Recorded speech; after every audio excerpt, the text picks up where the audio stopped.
Siyabingelela bathandekayo ekseni egameni elihle lenkosi yethu Jesu Kristu. Namhlanje kungumgqibelo, simbonga uNkulunkulu nangalolu suku olupholile. Isifundo sanamhlanje sibhaliwe encwadini yesibili yomphostoli Paul kwabaseKorinte isahluko sesine, siyaqala kuverse 13 sigcine kuverse 18, bese ke thina ke sicaphuna uverse 16.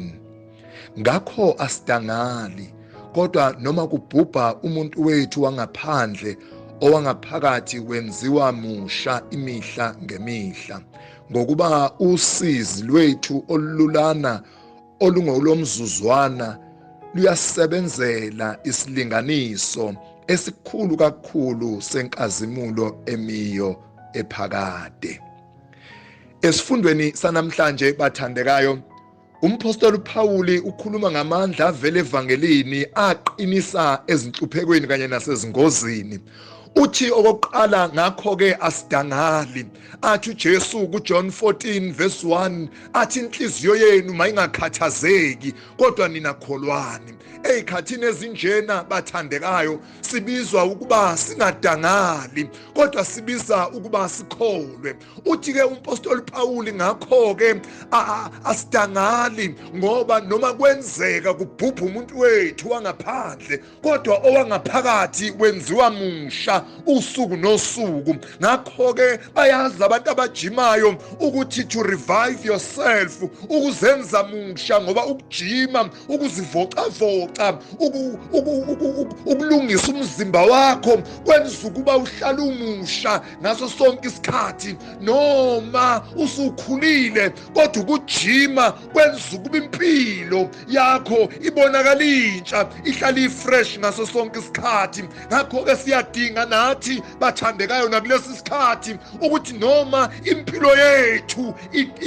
ididizela kulesi sikhathi secorona, kodwa siyadinga ukuzivocavoca, siyadinga ukungena ejimini kamoya, siyadinga bathandekayo ukungena ejimini ukuze impilo yethu ibe revived, ukuze impilo yethu ikwazi ukubhekana with the challenge esibhekene nayo yesifo secorona. Siyadinga ukungena ejimini kamoya ukuba sizivocavoce. Bathi abasivocavocayo ngalesi sikhathi umnxa ubabuza bathi senza ukuthi impilo yami ingasheshi iguge. Uthi kumpostoli Paul, umuntu wangaphakathi wenziwa musha imihla ngemihla. Siyadinga nathi ukungena ejimini kamoya, siyadinga nathi ukuba sidle izinto ezifanele.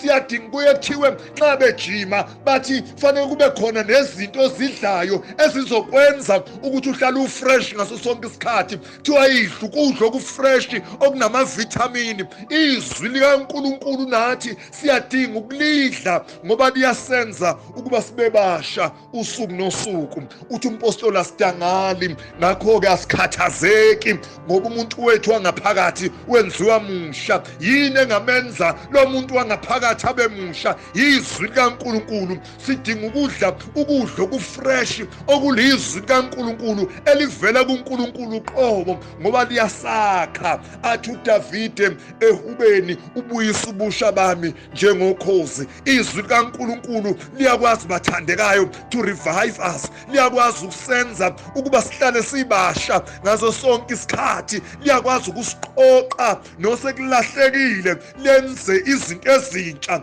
Athi uJesu, bheka ngenza konke kube kusha, ukuze sihlale sifresh, ukuze umuntu wangaphakathi ahlale ekhiwa ngaso sonke isikhathi. Wakhiwa ngezwi likaNkulunkulu. Siyadinga ukuba nesikhathi sezwi likaNkulunkulu. Siyadinga ukuba nesikhathi somkhuleko. Siyadinga ukuzethula kuNkulunkulu, ngoba ukuzethula kuNkulunkulu, uNkulunkulu sithula nemthwalo, sihlale singakhathazekile. Uyazi umuntu ohlale ekhathazekile umbona ngisho ebusweni uhlale ekhathele. Ukuze sihlale si-fresh ngaso sonke isikhathi, siyadinga ukuya kuNkulunkulu othe, wozani kimi nina nonke enikhathaleyo nenisindwayo, mina ngizoniphumuza. Siyadinga ukuza kulo Jesu ngomthandazo, ukuze bathandekayo sithule imithwalo, ngoba imithwalo iyasesinda bese sihlala sihamba sesigongobele kanti sisindwa izinto esiyithweleyo. Kodwa nxa siza kuNkulunkulu ngomthandazo senziwa abasha ngaso sonke isikhathi. Siyadinga futhi ukudla okungcwele, isinkwa sephasika, isinkwa seyingelosi. Athi uJesu manidla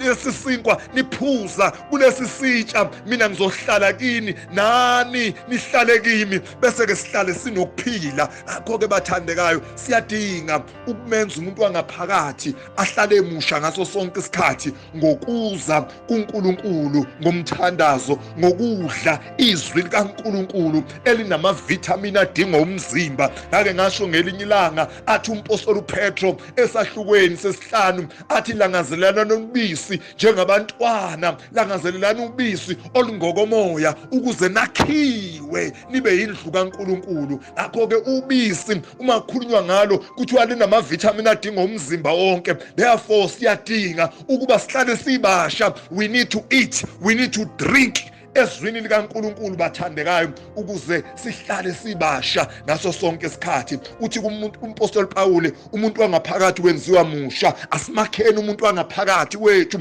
athi noma ediliko wangaphandle, kodwa thina bese siyama siqinile. Ngakho-ke bathandekayo, ukuze sihlale singadangali, ukuze sihlale singasabi, sibe ngamakhulu angenalo uvalo, siyadinga ukuqinisa umuntu wangaphakathi. Ngakho umuntu wangaphakathi ukuze abe musha udinga izwi likaNkulunkulu, udinga umthandazo, udinga ukuba sidle umzimba negazi likaJesu ukuze sibe nokuphila okuphakade. Ngakho-ke bazalwane bami abathandekayo, ake sifocuse eqiniseni umuntu wangaphakathi. Umpostoli Pawule encwadini zakhe ikakhulukazi uthi ifocus yethu ayibe umuntu wangaphakathi. Once kwalunga umuntu wangaphakathi, owangaphandle naye uyakwazi uqina, uyakwazi naye ukuma, ngoba mushayeke ngaphakathi emoyeni even inyama iyagula. Ngakho uma simnakekela umuntu wangaphakathi, sondle umuntu wangaphakathi, edla izinto ezifanele, edla izinto ezifresh eziyizwi likaNkulunkulu, uyakwazi ukuma, bese kuthi nowangaphandle akwazi ukuba ame naye, akwazi ukuba naye musha. Ngakho-ke siyadinga ukwenza umuntu wangaphakathi usuku nosuku. Ngakho-ke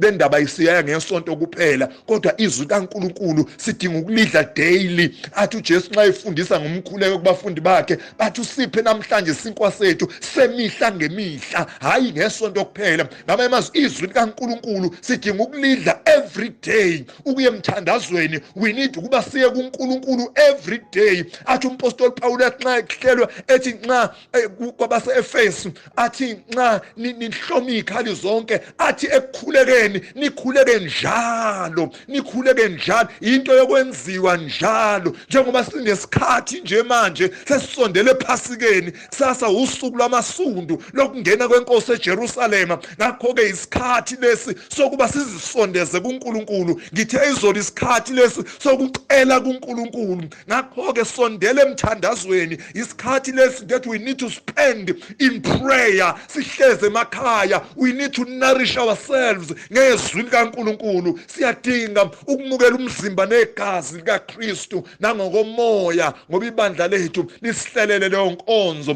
to feed ourselves ngoJesu uqobo, ukuba hlale kithi nathi sihlale kuye, bese siba nokuphila okuphakade. Umuntu wangaphakathi akenziwe abe musha ngaso sonke isikhathi. Ake ngimenze umuntu wami wangaphakathi ngihlale ngimnakekela, ikakhulu ngalesi sikhathi salezi insuku eziwu-21. Ake sinakekele umuntu wangaphakathi, ake simnakekele umuntu wangaphakathi ukuze enziwe abe musha ngaso sonke isikhathi. Wenziwa kanjani? Wenziwa ngani? Wenziwa ngezwi likaNkulunkulu. I need to have time nezwi likaNkulunkulu. I need to have time kwi-prayer. I need to have time ngisondela kuJesu, ngizomamukela usuku nosuku ukuze ngenziwe ngihlale ngimusha. Akanibusise kuNkulunkulu ongumnini mandla onke, yena onguyise benendodana nomoya oyingcwele. Amen. God bless you all and I love you. Sky size. Nibe nosuku oluhle.